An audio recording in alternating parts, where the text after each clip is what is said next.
1 hari setelah kebijakan dibatalkan, antrean warga beli gas 3 kg masih terjadi di Tegal Alur Kalideres, Jakarta Barat. Kondisi ini terjadi karena warung pengecer belum mendapat pasokan LPG 3 kg. Warga harus menyerahkan fotokopi KTP yang berlaku hanya untuk 1 LPG 3 kg. KTP, kalau nggak pakai KTP katanya nggak bisa. Ya mudah-mudahan bisa normal lagi kayak dulu Pak. Jangan kayak gini, susah nyarinya Pak, muter-muter banget. Dapatnya di mana? Ini baru ini nih dapat sudah 3 hari dari hari Sabtu, Minggu, Senin, Selasa, Rabu. Karena belum diantar. Hah? Belum diantar. Iya. Semoga cepat pengecer bisa dapat lagi gitu. Dan jangan susah cari gas. Menteri ESDM Bahlil Lahadalia telah meminta maaf atas kegaduhan soal aturan baru pembelian gas sehingga warga tak bisa membeli gas LPG 3 kg di pengecer.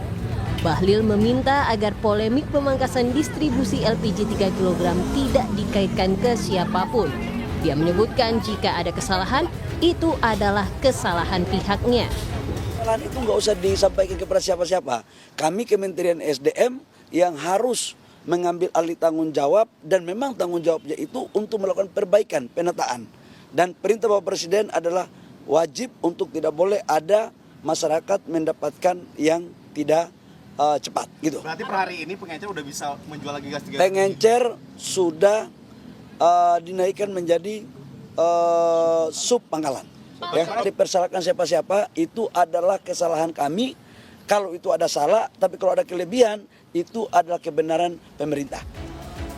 Sementara Wakil Ketua DPR yang juga Ketua Harian DPP Gerindra Sufmi Dasko bilang tidak tahu apakah aturan penjualan gas LPG ini sudah dikomunikasikan Bahlil kepada Presiden Prabowo sebelumnya atau tidak. Namun Dasko bilang Presiden Prabowo bisa mengambil keputusan terhadap kebijakan yang menimbulkan polemik di masyarakat. Dasko menilai aturan penjualan baru gas LPG sangat mendadak sehingga tidak terkonfirmasi ke warga. Melihat bahwa penerapan aturannya juga mungkin mendadak ya, tidak tersosialisasikan sehingga kemudian dampaknya tidak dihitung bahwa kemudian terjadi penumpukan masyarakat yang perlu gas LPG. Saya belum tahu itu apakah kemudian hal seperti itu mesti dikoordinasikan ke Presiden ya. Tapi kebijakan-kebijakan di kementerian itu biasanya kan bisa berjalan sendiri-sendiri. Tapi kemudian apabila menimbulkan dampak seperti ini ya Presiden wajib turun tangan. Presiden Prabowo membatalkan aturan larangan penjualan gas LPG 3 kg di pengecer 3 hari setelah Menteri ESDM Bahlil Lahadalia menerapkannya. Ketua DPP Gerindra Sufmi Dasko Ahmad bahkan menyebut kebijakan ini bukan berasal dari Presiden Prabowo. Saat ini pemerintah kembali menerapkan aturan penjualan gas LPG 3 kg kepada pengecer sambil menunggu proses perizinan penjualan sebagian sub pangkalan. Tim Liputan Kompas TV.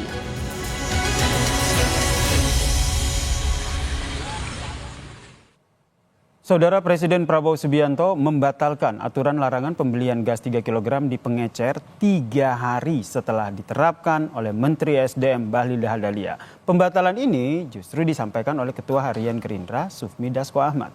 Dasko juga menegaskan bahwa kebijakan larangan penjualan LPG 3 kg bukan dari Presiden. Kita bahas soal gaduh kebijakan gas 3 kg ini. Sudah bergabung bersama kami di Kompas Petang, Saudara. Wakil Ketua Komisi 6 Fraksi Gerindra, Bang Andre Rosiade, dan juga Direktur Eksekutif Trias Politika, Mas Agung Baskoro. Selamat petang, Bang Andre, Bang Agung. Selamat petang, Mas Yasir, Bang Andre. Ya, selamat petang Mas Agung, Mas Yasir. Ya, saya ke Bang Andre dulu. Bang Andre, ini ya. Apakah kebijakan ini murni atas inisiatif Menteri atau memang sebenarnya sebelumnya itu sudah ada komunikasi begitu dengan Presiden? Ya, kalau mendengarkan keterangan Pak Menteri maupun Bang Dasko ya kan jelas ini kebijakan yang diambil oleh Menteri SDM. Ya, dan kebijakan sudah diambil, lalu ternyata ada kegaduhan, Presiden memperhatikan masukan rakyat lalu langsung dievaluasi. Kan itu yang terjadi. Berarti memang ini tanpa pengetahuan Presiden begitu? Iya, sesuai keterangan Menteri SDM dan Pak Dasko kan sama bahwa ini kebijakan diambil oleh Menteri, Presiden tidak diberitahu, lalu muncullah protes di sana sini, lalu Presiden mengambil kebijakan untuk memerintahkan Menteri SDM segera mengembalikan agar pengecer bisa menjual kembali LPG 3 kilo. Berarti Bang Andre, berarti ini bisa dikatakan tidak ada komunikasi begitu, karena kalau sebuah kebijakan itu mau disampaikan kan butuh analisa, persiapan sebelumnya. Berarti sebelumnya tidak ada komunikasi begitu antara Presiden dan Menteri? Gini, Mas. Kalau kan tidak semua dilaporkan ke Presiden, itu yang pertama. Yang kedua, saya membaca surat menyurat antara Menteri SDM dan pihak Kementerian SDM dengan Pertamina itu kan sudah dimulai rencananya bahwa Pertamina sudah mencoba melakukan sosialisasi sesuai dengan permintaan Kementerian SDM. Bagaimana mengajak pengecer itu naik kelas menjadi pangkalan.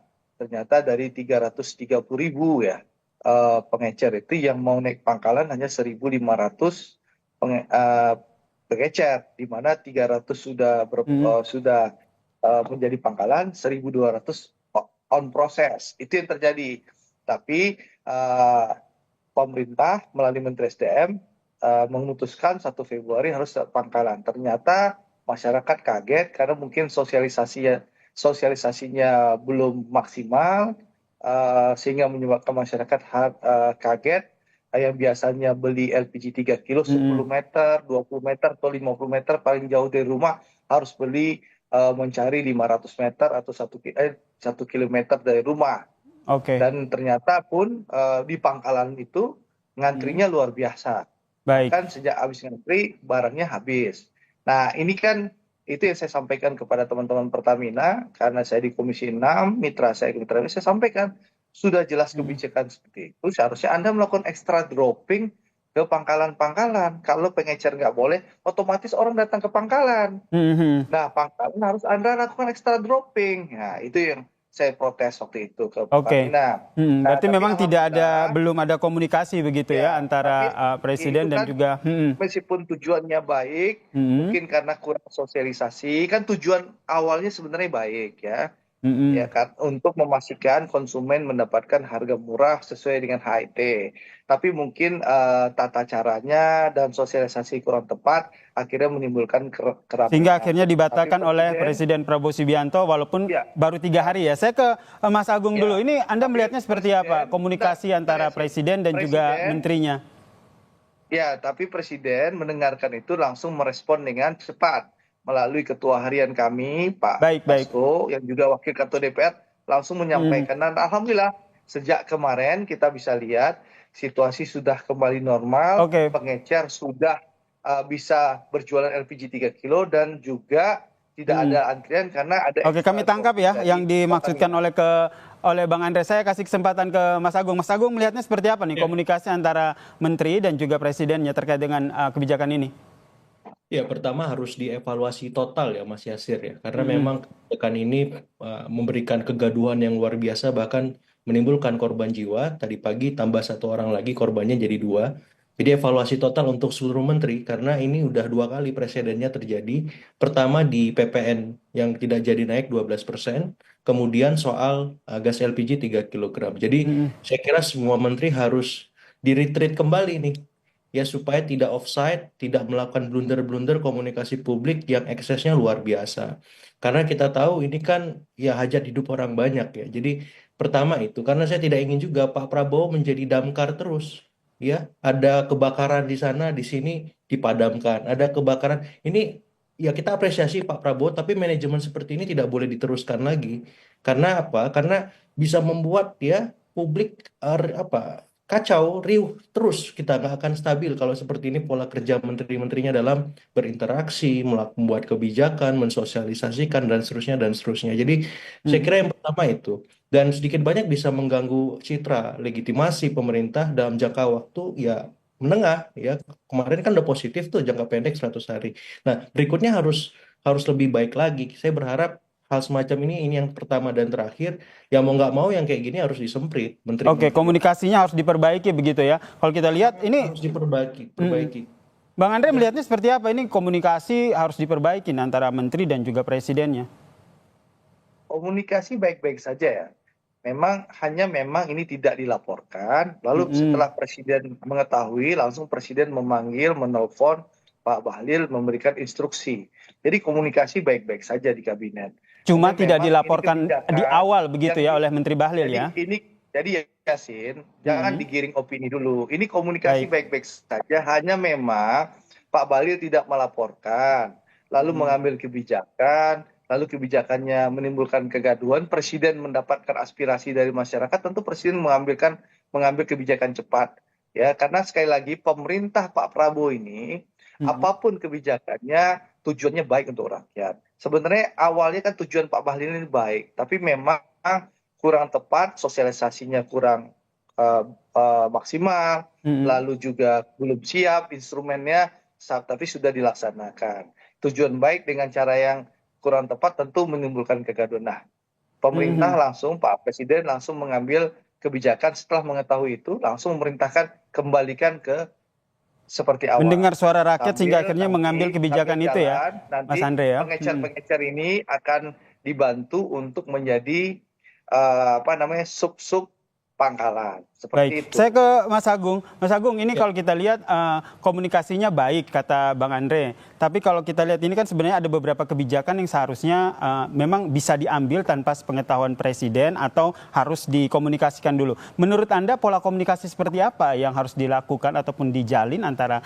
Presiden dan juga menterinya sehingga hal ini tidak terjadi lagi? Iya, saya kira kan ini bisa meniru sebenarnya apa yang dilakukan di pemerintahan Pak Prabowo lewat MBG ya, makan bergizi gratis. Itu kan ketika masa kampanye dicetuskan, itu kan ada waktu hampir 1 tahun, kemudian ada simulasinya di beberapa tempat 6 bulan secara efektif saya lihat gitu.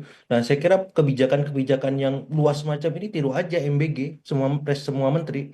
Itu yang paling sederhana, kita nggak usah ngomong tentang success story Pak Yusuf Kala mengkonversi dari minyak tanah ke gas. Terlalu jauh kan. Tapi yang paling dekat MBG ini direplikasi ke semua menteri ketika membuat kebijakan yang menyangkut perut masyarakat, ya itu hajat hidup orang banyak, jangan main-main pokoknya. Ya, karena kalau seperti ini terus bahaya kita.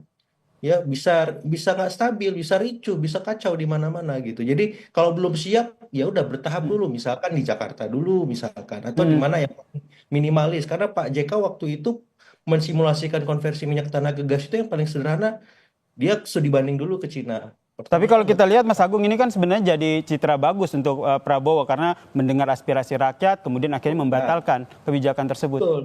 Tapi pola semacam ini nggak bisa dibiarkan terus, Mas, gitu. Karena apa? Kalau misalkan modelnya kayak tadi saya bilang kayak damkar, ada api dipadamkan, ada api. Kalau terus seperti itu berarti ini ada miskendali dari Pak Prabowo terhadap menteri-menterinya. Karena blundernya luar biasa ini. Nah, saya kira ke depan ini jadi evaluasi besar, menteri-menteri harus ditertibkan. Kalau sudah menyangkut hajat hidup orang banyak, komunikasi ke presiden. Ya, nggak boleh kasus Pak Bahlil ini terjadi lagi. Harus tegas, harus keras. Gitu. Karena kalau ini dibiarkan, reputasi, citra, approval rating, dan seterusnya itu dampaknya panjang buat Pak Prabowo sendiri. Bahkan kalau nggak bisa berubah ya di reshuffle. Gitu aja tegas. Karena Pak Prabowo nggak boleh terbebani dengan siapapun. Ini bagus, positif semuanya, harus dilanjutkan, bahkan harus lebih baik kan. Seperti itu. Jadi yang membuat beban macam-macam, di reshuffle lah, kalau saya sesederhana itu. Karena kan ini apa ya, presidennya luar biasa, Mas.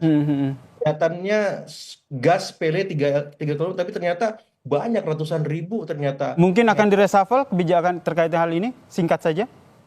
Ya kalau memang ini kan nanti kita cek apakah sub agen yang kemudian akan diberikan gratis sistem IT-nya itu memang gratis di lapangan, harus ada tim khusus dari ISDM untuk memantau.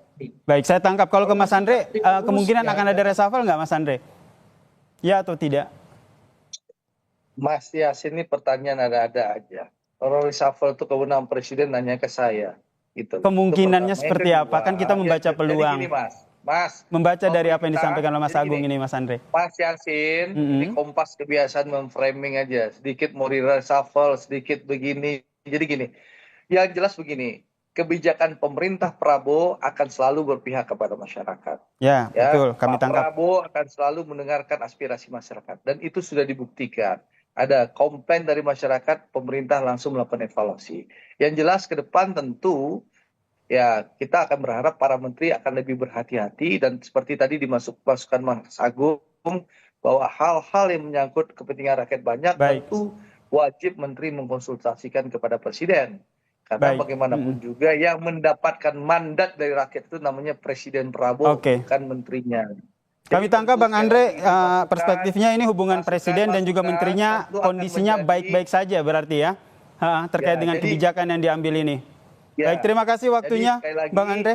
Ini sekali lagi tentu segala Baik. masukan, segala kritik tentu akan menjadi Baik. vitamin bagi pemerintah dan tentu kita akan memperbaiki ke depannya. Oke, Yang baik, jelas, kami tangkap. Terima kasih Presiden Bang Andre Prabowo akan Rosiade, selalu Wakil Komisi 6 mengambil DPR dari kebijakan fraksi yang berpihak kepada Gerindra. rakyat. Seperti itu. Baik, terima kasih Bang Andre dan juga Agung Baskoro Ya, telah bergabung terima bersama kasih. kami di Kompas Petang. Salam sehat semuanya. Sehat semuanya, Mas.